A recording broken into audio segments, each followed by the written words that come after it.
પડે છે પરમાત્માની ભક્તિ ખૂબ કરો મને ક્યારેક શરૂઆતમાં લાગતું કે ચંદ્રશેખર પ્રવચનો આપે પણ દેરાસરમાં ભગવાનની ભક્તિ નહીં કરી શકતા પણ મારો એક ભ્રમ તૂટ્યો હું ઈરલામાં વહેલી સવારમાં એનું પડીગળ પતી ગયું 5:30 80 શિષ્યોના એ વખતના એ ગુરુ પોતાની જાતે પોતાનું આસન લીધું દંડાસન લઈ ઉપાશ્રયમાંથી ઈરલાના દેરાસરમાં ગયા હું 5-10 મિનિટ પછી પહોંચ્યો એક અને સામે 400 વર્ષ પ્રાચીન ભગવાન આદિનાથ અને એની સામે બોલતા હતા ઋષભ જીનેશ્વર પ્રીતમ વાહ મેં કીધું વાહ હું એમ સમજતો તો ભક્તિ તો કલાપુરનો સૂરી છે અને પ્રવચન તો ચંદ્રશેખર મહારાજ અહીંયા તો ભક્તિ પણ છે પ્રવચન અહીંયાના વિના એ પરમાત્માને ખૂબ ચાહતા હતા ખૂબ માનતા હતા અને જેવી એમની સ્થિતિ હતી એના કરતા વધારે પાગલ અમૃતનો સુરીજી હતા મને કહેતા બાબોથી હું મારા જીવનમાં જો આગળ આવ્યો હોઉં એના મૂળમાં જો કોઈ હોય ને એને આ ક્ષત્રિય કુંડની સ્ટાઇલ બહુ ગમે એ જ્યારે 2, 3, 4 વર્ષ માટે પૂર્વ ભારતમાં ચાલ્યા ગયા કલકત્તા રાજગઢ પાવાપુરી સમેત શિખર મને કે નૌકારશી કરીને હું દેરાસરમાં ચાલ્યો છું કલાકો સુધી હું ભગવાનની પાછળ રડું ભક્તિ કરું જે વખતે એની પાસે ગણીને 2 શિષ્ય હતા એ વખતે પણ એણે આખા કલકત્તાને ગાંડું કર્યું હતું એની શિબિરમાં 7-7 હજાર યુવાનો આવતા બસ 6 કિલોમીટર દૂર કાંકરિયાના બાજુના ગ્રાઉન્ડમાં એની શિબિર થતી બસની અંદર જ્યારે યુવાનો વ્હાઇટ એન્ડ વ્હાઇટમાં એ કાંકરિયાના ગ્રાઉન્ડમાં જાય ને તો અજયનો એમ સમજે કે આ કોઈક વ્હાઇટ એન્ડ વ્હાઇટની નવી સ્ટાઇલ આવી છે અને બીજા દિવસથી જઈને તરફ પણ વ્હાઇટ એન્ડ વ્હાઇટ કપડાં પહેરતા થઈ ગયા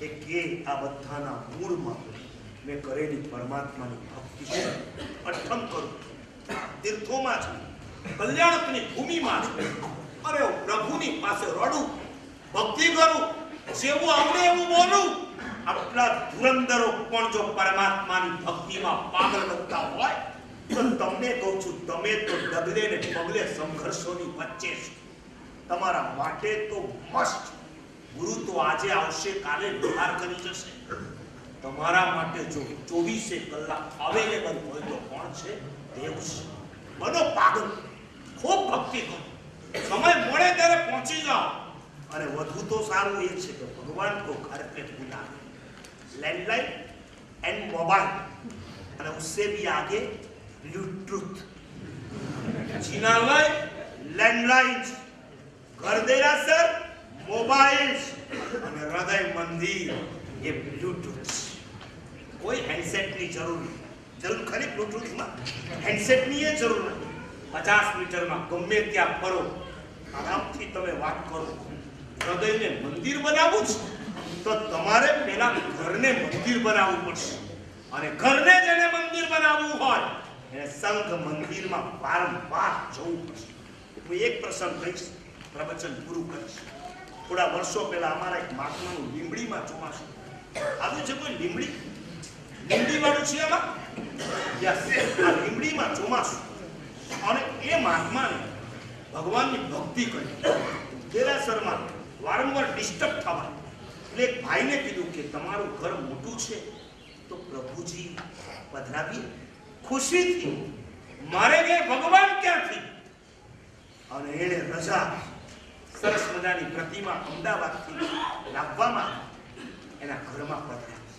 મોટું ઘર અલગખંડ આ મહાત્માને જ્યારે પણ ઈચ્છા થાય એ મહાત્માનું નામ કહી દઉં આચાર્ય ભદ્રગુપ્ત સુરીશ્વર છે કાન કરી ગયા છે એ મહાત્માની પણ પરમાત્માની ભક્તિ બહુ કરે સ્તવનો બનાવે સ્તુતિઓ બનાવે ગીતો બનાવે એને ભક્તિ કરવી સવાર સાંજ 2 કલાક એટલે એ ભાઈના એક ખંડમાં પ્રભુ પધરાવે પોતે આવી ભક્તિ કરીને ચાલ્યા છે તમારી જવાબદારી અષ્ટપ્રકારની પૂજા, સાંજે આરતી.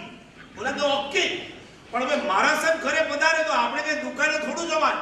આગળ મહાત્મા, પાછળ આ ભગત બેસી જાય અને ધીરે ધીરે આ ભગતને પણ ભક્તિનો રંગ લાગે.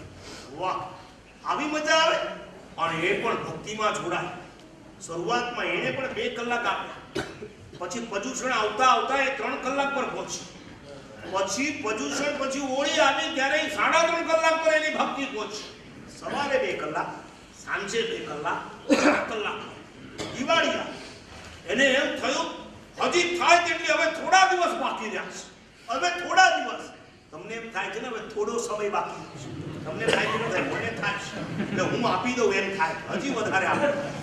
આ ભાઈને થયું હું મારી ભક્તિ વધારું. એણે દિવાળી સુધીમાં ભગવાનની ભક્તિ 6 કલાક, પૂનમ સવારે કરે, બપોરે 2 કલાક, 4 કલાક ઓફિસે જાય, સાંજે ઘરે આવે, ફરી 2 કલાક ભાવના કરે, 6 કલાકની ભક્તિ ચાલે. કારતક સુદ પૂનમનો દિવસ, ચાતુર્માસ પરિવર્તન. મારા સાહેબને અમદાવાદ તરફ વિહાર કરવો છે. સારો દિવસ જોયો, કારતક વદ છઠનો દિવસ. ભગતને કહી દીધું છઠના પ્રભુજી વિહાર કરશે, અમે પણ વિહાર કરશું. અને પાંચમના સાંજે અમદાવાદની ગાડી આવી. રાતના સમયમાં સવારનો સમય અપાયો છે પ્રભુજીનું ઉત્થાપન માટે. ભાઈને કીધું ભાઈ પૂજા કરી લો. આ ભાઈ કે ઉભા રહ્યો ભાઈ, મને આજે પેટે લેવા દો, મારા પ્રભુ આજે મને છોડીને જઈ રહ્યા છે. અને આ ભાઈ નાઈ ધોઈને આવે, પૂજા કરે, અંગ પૂજા, અગ્ર પૂજા થઈ. બોલા ભાઈ કે ભાઈ હવે ઉત્થાપનનું મુહૂર્ત આવી ગયું છે, જરા છોડો રે ભગવાનને, તો અમે એનું ઉત્થાપન કરીએ. સાંભળે એ બીજા. પ્રભુના 2 હાથ ઉપર આ ભગતે માથું, નહીં ભગવાન છોડીને નહીં જાઓ.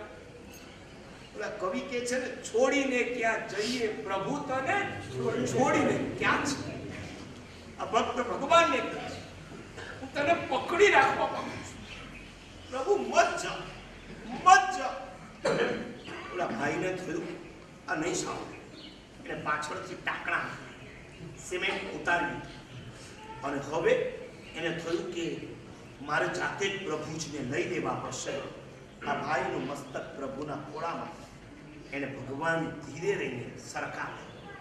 પ્રભુ ઘરમાંથી બહાર જાય એ પહેલા આ ભક્તના પ્રાણ શરીરમાંથી બહાર નીકળી ગયા. ભગવાન મારી આંખે મારા ઘરમાંથી બહાર નીકળતા હું તને નહીં જોઉં. આ પરમાત્માની ભક્તિ છે. તમે વધારશો તો તમને ખબર પડશે કે પ્રભુનો પ્રેમ કેવો. તમને ખ્યાલ આવશે કે પ્રભુની ભક્તિ કેવી હોય છે. આવો તમારા જીવનમાં 4 વસ્તુ છે. વિદાય થતા પહેલા જીવશાસનનો સાર લેતા થાય તેટલી જીવદયા, તમારા કશાયો ઉપર કંટ્રોલ લાવો, સહધર્મિકોની ભક્તિ કરો અને પરમાત્માની ખૂબ ખૂબ ભક્તિ કરો. એના દ્વારા તમારા જીવનને સફળ બનાવો.